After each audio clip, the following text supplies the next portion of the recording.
Unsure of your dream? Study abroad destination? Clear your doubts. Videsh Consult. Call 9676502888. పబ్లిక్లో ఉన్నప్పుడు అంత ఊపుతో మాట్లాడడానికి కారణం ఏంటి? అది కూడా అంత పరుష పదజాలం, అంత అగ్రెసివ్గా మాట్లాడడానికి. అప్పుడు కూడా ఇంతే కూల్గా, ఇంత నింపాదిగా చెప్పొచ్చు కదా.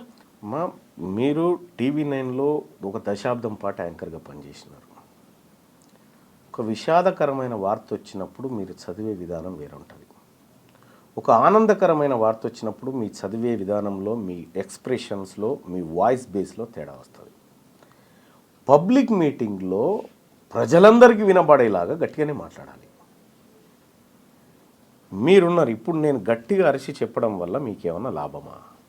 గట్టిగా మాట్లాడడం వేరు, ఆవేశంగా మాట్లాడడం వేరు, అందులో అంత పరుష పదజాలంతో మాట్లాడడం కూడా వేరు. పరుష పదజాలం గురించి మాట్లాడదాం, కానీ ఇక్కడ కొన్ని వేలాది సమూహం ఒక దగ్గరికి చేరి ఒక ఆవేదనను వెలిబుచ్చుతున్నటువంటి సందర్భంలో అక్కడికి పోయిన వక్తగా నేను అదే ఫ్లోలో మాట్లాడాలి. అక్కడికి పోయి నేను నిదానంగా, సావధానంగా మాట్లాడితే ఎక్కాల్సిన ప్రజలకు ఎక్కదు. కాబట్టి నేను ఏ ఫ్లోలోనైతే మాట్లాడానో అదే ఫ్లోలో మాట్లాడతా. ఏ విధంగా ఎక్కాల్సిన ప్రజలు ఎవరికి ఎక్కాలనుకున్నారు? అంటే ఈ పేద వర్గాలు ఎవరికైతే అన్యాయం జరుగుతుందో వాళ్ళ మైండ్ సెట్లోకి ఈ అంశాన్ని తీసుకుపోవడానికి అనేకమైనటువంటి అంశాలను జోడించి తీసుకొని పోతాం. మనకు రిపోర్టర్లు వార్త పంపిస్తే దాన్ని మాడిఫై చేసుకుంటాం. దాని ఏది ప్రేక్షకుడికి అనుగుణంగా, ప్రేక్షకుడికి మైండ్లోకి చొరబడే అనుగుణంగా ఎట్లయితే ఎక్కించుకుంటామో సేమ్ వేదికల మీద కూడా నాయకత్వం అదే చేస్తుంది. కాకపోతే ఎక్కాల్సింది వాళ్ళకి అనుకున్నప్పుడు ఇంకొకరి మీద మీరు ఎక్కడం అనేది ఉంది కదా అక్కడ. సరే, ఇప్పుడు ఆ పరుషం అనేటువంటి పదం స్టార్ట్ చేయండి. ఎక్కడ, ఏమిటి, ఎలా, ఎందుకంత, ఏది, అది ఏ అంశం గురించి మాట్లాడు? యూజువల్గా కమ్యూనిటీల గురించి మాట్లాడడం కావచ్చు, లేకుంటే ఎవరు ఏం తాగాలి, ఎవరు ఏం తింటున్నారు, వీటన్నిటి గురించి మాట్లాడడానికి కూడా మీరు చెప్పినటువంటి ఈ లెక్కలు చెప్పి దానికి సంబంధించినటువంటి పోరాటమే గతం నుంచి జరుగుతుంది, కొన్ని దశాబ్దాలుగా జరుగుతుంది. అందరినీ ఏకం చేసుకుని ముందుకు కలిసి వెళ్ళాలి అనుకున్నప్పుడు కేవలం మీరు అనుకున్నట్టుగా ఒక పోరాటం కొద్ది మందితో చెయ్యాలి అనుకుంటున్నారా, అందరినీ కలుపుకొని చెయ్యాలి అనుకుంటున్నారా? అక్కడే డిఫరెన్స్ అనేది కనిపిస్తుంది కదా. మీరు వాళ్ళని కొంతమందిని ఎలిమినేట్ చేసినట్టు అనిపించింది కదా అక్కడ. ఇక్కడ ఇప్పుడు తెలంగాణ అసెంబ్లీలో 43 మంది రెడ్లు ఎమ్మెల్యేలు ఉన్నారమ్మా. ఓ 13 మంది వెలమ సామాజిక వర్గానికి సంబంధించినటువంటి వాళ్ళు ఉన్నారు. నిజంగా వాళ్ళు మా అందరినీ కలుపుకపోయిన ఉంటే వాళ్ళు అంతమంది ఉండొద్దు కదా. మమ్మల్ని పక్కకు పెట్టి వాళ్ళు పాలిటిక్స్ చేస్తున్నారు కదా. మరి అటువంటప్పుడు మేము కూడా వాళ్ళని పక్కకు పెట్టే పాలిటిక్స్ చేయాలి కదా. కాకపోతే పవర్ఫుల్గా వాళ్ళు కనిపిస్తున్నారు అనేది ఇందులోనూ బీసీలకు సంబంధించి కూడా ఇప్పుడు ఆర్ కృష్ణయ్య గారు పోరాటం ఎప్పటి నుంచో ఆల్మోస్ట్ ఒక 3 దశాబ్దాలుగా చేస్తూ వస్తున్నారు. ఆయన ఎంతమందిని చట్టసభలకు పంపించగలిగారు, చేసినటువంటి పోరాటం ఎంత మేరకు ఫలించింది అనేది కూడా కనిపిస్తుంది. ఆర్ కృష్ణయ్య గారు 30 సంవత్సరాలుగా చేసిన పోరాటం ఆయన స్థాయిలో ఆయన చేసుకుంటూ వచ్చాడు.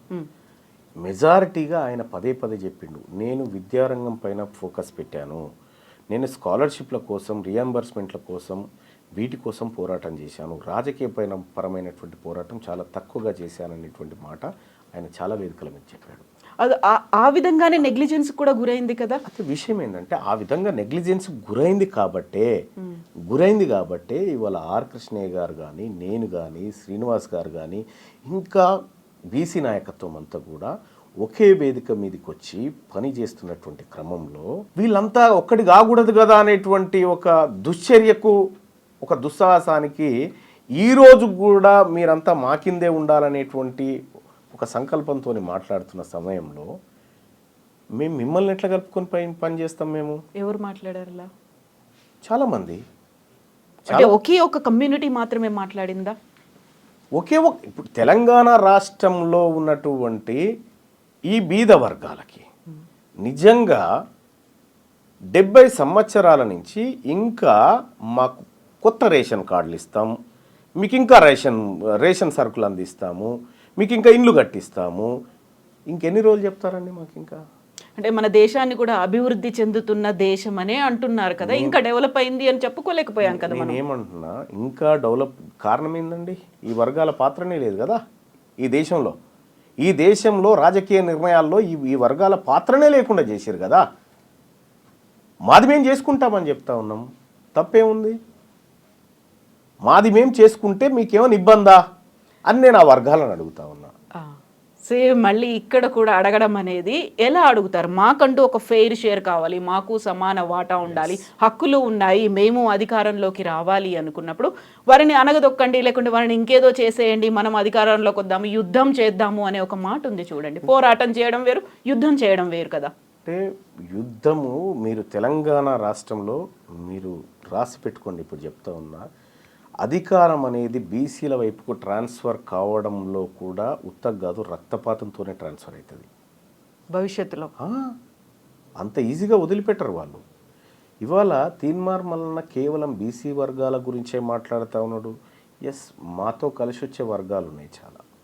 నేను అనేక సార్లు చెప్పిన, ఈ తెలంగాణ రాష్ట్రంలో ఆర్యవైశ్యుల జనాభా కంటే వెలమల జనాభా చాలా తక్కువ.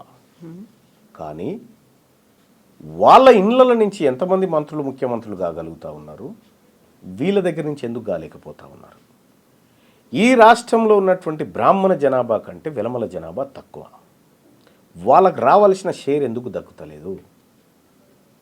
ఇప్పుడు ఈ లెక్కలు ఇవన్నీ కూడా పర్ఫెక్ట్గా మీరు చెప్పగలుగుతున్నారు, ఇవన్నీ ఉన్నాయి. కాకుండా మనకు తెలంగాణ ఉద్యమం కావచ్చు, దేశానికి స్వాతంత్ర పోరాటం కావచ్చు, శాంతియుతంగా జరిగింది, ఎక్కడ హింసాత్మకం లేదు, అహింసాయుతంగానే జరిగింది అనుకున్నప్పుడు తెలంగాణ ఉద్యమంలో ఆత్మహత్యలు, ఆత్మాహుతులు ఇలాంటివే వద్దన్న తర్వాత మీరు ఇప్పుడు అన్నమాట రక్తపాతం జరుగుతుంది. ఎందుకని? ఎవరు చేస్తారు? వాళ్ళే సృష్టిస్తారు. ఇది మా వర్గాల నుంచి వచ్చేది కాదు. నిజంగా ఈ తెలంగాణ రాష్ట్రంలో ఈ బీసీ, ఎస్సీ, ఎస్టీ వర్గాలు ఎప్పుడు హింసను కోరుకోరు. ప్రతి పోరాటంలో బలయ్యేది ఈ వర్గాలే. ప్రతి పోరాటంలో సిపాయిల తిరుగుబాటు దగ్గర నుంచి నిన్న మొన్న జరిగినటువంటి తెలంగాణ ఉద్యమం దాకా బలైందంతా వీళ్ళే. మొత్తం ఎంటైర్ తెలంగాణ ఉద్యమంలో కేసీఆర్ కుటుంబం ఇంట్లోంచి ఒక రక్తం సుక్క రాలి ఏం కింద పడలే. మాంసం ముద్దలైపోయిందంతా వీళ్ళు పేదవాళ్ళు. అంటే నేనేం చెప్తా ఉన్నానంటే, వాళ్ళు అధికారం కోసం ఈ రక్తాన్ని వాడతారు, అధికారాన్ని ట్రాన్స్ఫర్ చేయాలన్నా ఇదే రక్తాన్ని వాడుతూ ఉంటారు అన్నట్టు. మేము క్లియర్గా చెప్తా ఉన్నాము, ఇది ఎవరు ఆత్మ బలిదానాలు ఇంకొకటి చేసుకునే ఉద్యమం కాదు. ఇది సగర్వంగా హమారా ఇస్సా, హమారా ఇజ్జత్, హమారా హుకూమత్ అని చెప్తా ఉన్నాము. న్యాయబద్ధంగా రావాల్సిన వాటా మీ వాటా మీరు తీసుకోండి, మా వాటా మాకు కావాలి. సో ఒక డిమాండ్, ఒక సరైనటువంటి డిమాండ్, న్యాయమైనటువంటి డిమాండ్, ఈ డిమాండ్ని యాక్సెప్ట్ చేయలేకపోతున్నాయా మీరు అన్నటువంటి ఆ పవర్ఫుల్గా కనిపిస్తున్నటువంటి కులాలు? నిజంగా రక్తపాతం అనేది వాళ్ళు చెయ్యాలి అనుకుంటే అంత ఈజీగా అవుతుందా? ఎర్ర సత్యం మహబూబ్ నగర్ ఎమ్మెల్యేగా పనిచేసినటువంటి ఎర్ర సత్యం ఒక బీసీ సామాజిక వర్గం నుంచి ఎదిగిన నేత. మహబూబ్ నగర్ జిల్లా కోర్టు కంటే ఎక్కువ ఆయన ఇంటి దగ్గర జనం కూర్చొని జరిగిన అన్యాయాలను ఏకరువు పెట్టుకొని పరిష్కార మార్గాలు కనుగొన్నారు. ఎర్ర సత్యం మహబూబ్ నగర్ పోతుందంటే ఒక్కరు కూడా అప్పర్ క్యాస్ట్లో కనీసం ఎదురుగా నిలబడడానికి సాహసం చేయలే. అటువంటి వ్యక్తిని చంపింది ఎవరండి? మాధవరెడ్డి అని కానిస్టేబుల్ని పెట్టి వీళ్ళందరూ కలిసి కుట్రబని చంపలేదా? రెండో అంశం, బెల్లి లలిత తెలంగాణలో బహుజనుల వాటా దక్కాలి, తెలంగాణ రాష్ట్రం రావాలని చెప్పి తెలంగాణ మహాసభ అని పెట్టి గట్కేసర్, భువనగిరి ప్రాంతాల్లో విస్తృతంగా ప్రచారం చేసి తెలంగాణ ఉద్యమాన్ని ప్రారంభించినటువంటి బెల్లి లలితను చంపింది ఎవరండి? వీళ్ళు కాదా అప్పర్ కాస్ట్లో? కాకపోతే మావోయిస్ట్ బ్యాక్గ్రౌండ్ ఉంది అనేది కూడా వినిపించింది కదా. విషయం ఏంటంటే దానికి ఒక కారణాన్ని వేస్తారంతే, ఒక కారణాన్ని వేస్తారంతే తప్ప కానీ వాస్తవాలు ఏందో ప్రజలకు తెలవాలి. సాంబశివుడు ఉన్నాడు, భువనగిరి నుంచి ఎమ్మెల్యేగా కంటెస్ట్ చేయబోతున్నాడు అనేటువంటి ఒక కుట్ర పన్నే కదా ఆయన హత్య చేసింది. వెనకాల నయీం ఉన్నాడు అని వినిపిస్తుంది కదా. వాళ్ళ వెనకాల నయీం అనేది కదా. నయీం అనేటువంటి వ్యక్తి ఒక రెడ్డి కోసం నయీం అయిండు, ఇంకో రెడ్డి కోసం కథమైండు.